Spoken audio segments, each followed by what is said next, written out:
कर्नाटक चुनाव को लेकर के जैसे जैसे दिन नजदीक आते जा रहे हैं वैसे वैसे राजनीति का सियासी पारा चढ़ता नजर आ रहा है। जैसे ही बीजेपी ने 189 उम्मीदवारों की लिस्ट जारी की, वैसे ही बीजेपी में खलबली मच गई। पार्टी के नेताओं की नाराजगी जाहिर होकर के सामने आने लगी। कुछ ने पार्टी बदलने की बात कही तो कुछ भावुक होते नजर आने लगे। यह कहना गलत नहीं होगा कि कर्नाटक चुनाव में बीजेपी के चाणक्य कहे जाने वाले अमित शाह के सारे हथकंडे फेल होते नजर आ रहे हैं। कैसे बीजेपी इस बार कर्नाटक चुनाव हार रही है और अगर यह चुनाव बीजेपी के हाथ से निकल जाता है तो इसके 2024 में होने वाले लोकसभा चुनाव पर क्या फर्क पड़ेगा, इन सभी सवालों के जवाब आगे हम तलाशने की कोशिश करेंगे। नमस्कार, मैं हूं प्रभात और आप देख रहे हैं फोरम 4। 224 विधानसभा सीटों के लिए कर्नाटक में होने जा रहे चुनाव की वोटिंग 10 मई को होगी और 13 मई को नतीजे आ जाएंगे। इसके बाद 2023 में ही मध्य प्रदेश, राजस्थान जैसे राज्यों में भी विधानसभा चुनाव होने हैं। जाहिर है कर्नाटक विधानसभा चुनाव के परिणामों का असर राज्यों में हो रहे चुनावों पर भी देखने को मिलेगा। राज्यों में विधानसभा चुनाव का परिणाम 2024 में होने जा रहे लोकसभा चुनावों पर कहीं ना कहीं असर डालेगा।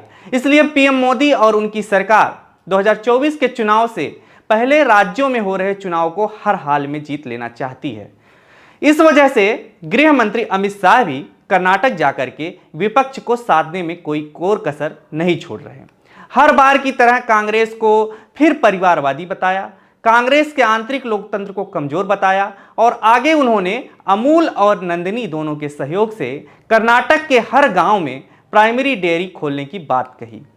यही वह बात थी जहां अमित शाह का दांव उल्टा पड़ गया था और इसका असर कर्नाटक में होने जा रहे चुनाव पर आ रहे सर्वे भी बता रहे हैं। कर्नाटक में किए गए तमाम सर्वे में बीजेपी 80 सीटों पर सिमटती नजर आ रही है, जबकि कांग्रेस को 110 से अधिक सीटें मिलती दिख रही हैं और जेडीएस को 27 सीटों के आसपास मिलती हुई दिखाई दे रही हैं। इन सर्वे के बाद बीजेपी में हड़कंप जरूर मच गया होगा, लेकिन मंगलवार को बीजेपी की तरफ से जारी हुए उम्मीदवारों की सूची से अब बीजेपी पार्टी के अंदर खुलेआम नेताओं की बगावत देखने को मिल रही है। जाहिर है बीजेपी खुद को इतनी बुरी समस्या से घिर जाने के बाद इससे निकलने के प्रयास कर रही होगी, लेकिन इसकी कोशिशें कमजोर पड़ती जा रही हैं। इन बातों को समझने के लिए थोड़ा पहले आपको 2018 के विधानसभा चुनाव की ओर ले चलते हैं। कर्नाटक में वर्तमान में वैसे तो बीजेपी की सरकार है। इसके पहले 2018 में हुए चुनाव में 224 में से 104 सीटें बीजेपी को, 80 सीटें कांग्रेस को, जनता दल सेकुलर 27 सीटें मिली थी। कांग्रेस और जेडीएस ने पहले सरकार बनाई, लेकिन 2019 में बागी विधायकों के चलते बीजेपी ने सरकार बना ली और येदियुरप्पा मुख्यमंत्री बने। येदियुरप्पा सरकार पर भ्रष्टाचार के आरोप लगते ही 2021 में बसवराज बोम्मई को मुख्यमंत्री बना दिया गया। राहुल गांधी की वर्तमान में संसद की सदस्यता खत्म हो गई है। इसके पीछे का कारण कर्नाटक से ही निकल करके आता है। 2019 के लोकसभा चुनाव में कर्नाटक के कोलार में राहुल गांधी ने कहा था कि आखिर सभी चोरों के सरनेम मोदी क्यों हैं। इसमें उन्होंने ललित मोदी, नीरव मोदी, पीएम नरेंद्र मोदी के नाम लिए थे। इस मामले में सूरत की कोर्ट ने मानहानि मामले में 2 साल की सजा राहुल गांधी के खिलाफ तय की। इसके बाद संसद सदस्यता चली गई और राहुल गांधी को सरकारी बंगला भी खाली करने का नोटिस आ गया। इन सभी मामलों के पीछे कांग्रेस का कहना है कि यह सजा उन्हें संसद में अडानी को लेकर के मोदी के रिश्ते को एक्सपोज करने के लिए मिली है और इस मुद्दे पर राहुल गांधी को जनता से लगातार सहानुभूति भी मिल रही है।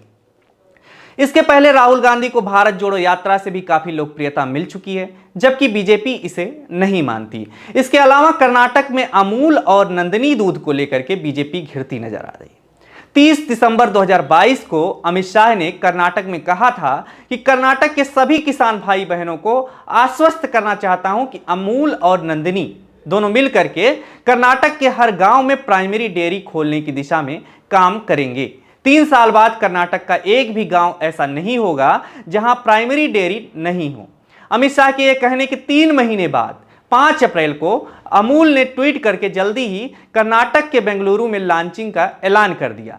इसके बाद से सोशल मीडिया पर हो हल्ला मच गया और नंदिनी बचाओ ट्रेंड होने लगा।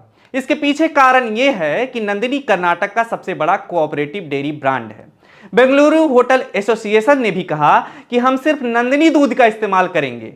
कर्नाटक के पूर्व मुख्यमंत्री सिद्धरामैया भी अमूल मुद्दे को लेकर के जनता के बीच पहुंच गए। इसके बाद गो बैक अमूल ट्रेंड करने लगा। लोगों का कहना है कि नंदिनी अमूल से अच्छा ब्रांड है।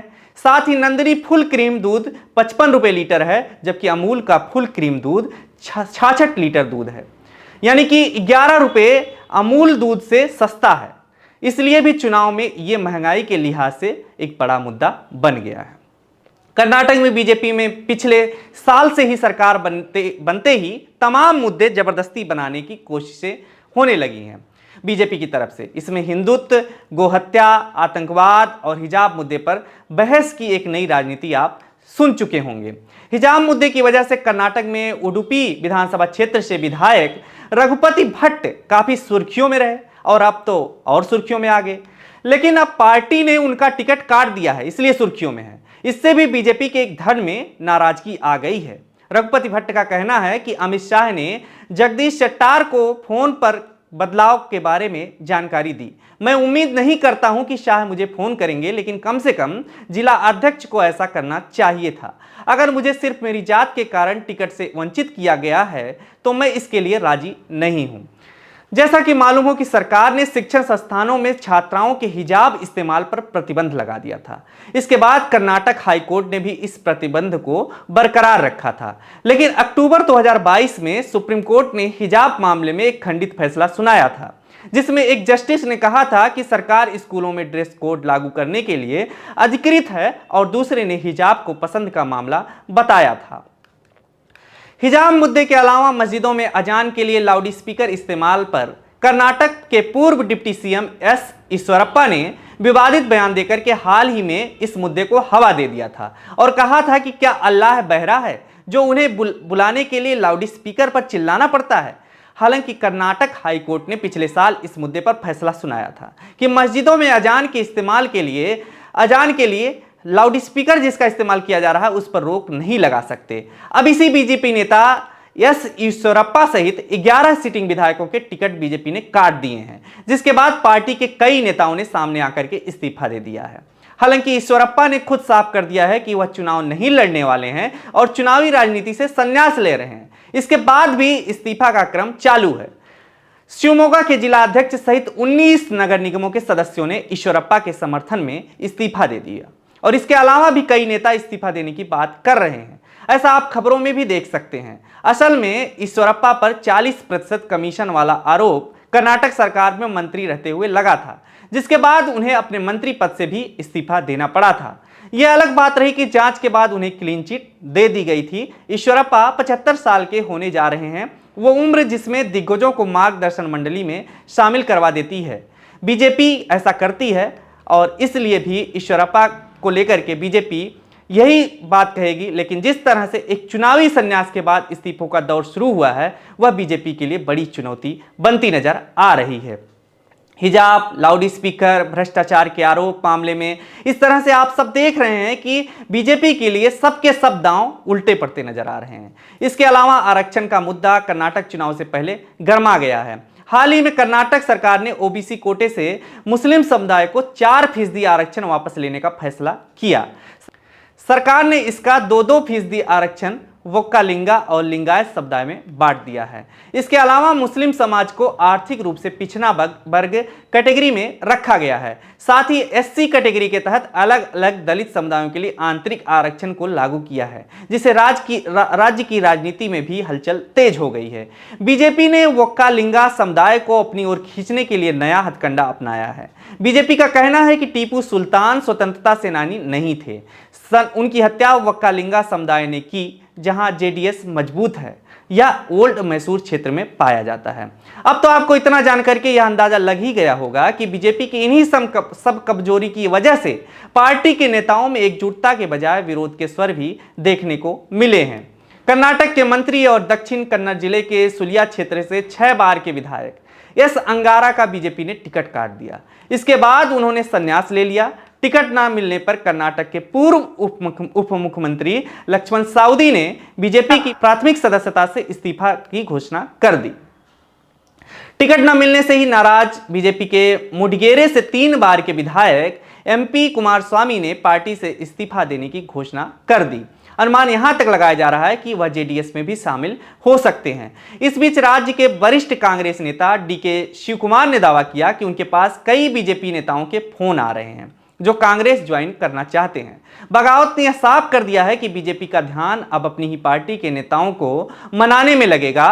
उधर कांग्रेस अब मजबूत दिखाई देने लगी है। कर्नाटक में 1985 के बाद कभी भी कोई भी राजनीतिक दल दूसरी बार जीत नहीं दर्ज कर सका है। इसलिए भी ऐसा लोग कयास लगा रहे हैं कि बीजेपी कर्नाटक में नहीं आएगी। अब कर्नाटक विधानसभा चुनाव के परिणाम 13 मई को जब घोषित होंगे तब यह निश्चित हो जाएगा कि कर्नाटक में बीजेपी दूसरी बार लगातार सरकार बना पाएगी या नहीं। साथ ही कांग्रेस और राहुल गांधी के लिए यह चुनाव लोकसभा चुनाव के पहले अग्नि परीक्षा की तरह होगा, क्योंकि बीजेपी कांग्रेस और विपक्ष पर लगातार वार कर रही है। वहीं कांग्रेस मोदी और उनकी लोकप्रियता से उठ करके मुद्दों पर जनता के साथ देने का अपील कर रही है। अब आप ही बताइए कि आपको क्या लगता है, कर्नाटक चुनाव के परिणाम को आप कैसे देखते हैं? कमेंट करके जरूर बताइएगा। नमस्कार। खबरों में बने रहने के लिए फोरम 4 को सब्सक्राइब करें और नोटिफिकेशन पाने के लिए बेल आइकन दबाएं।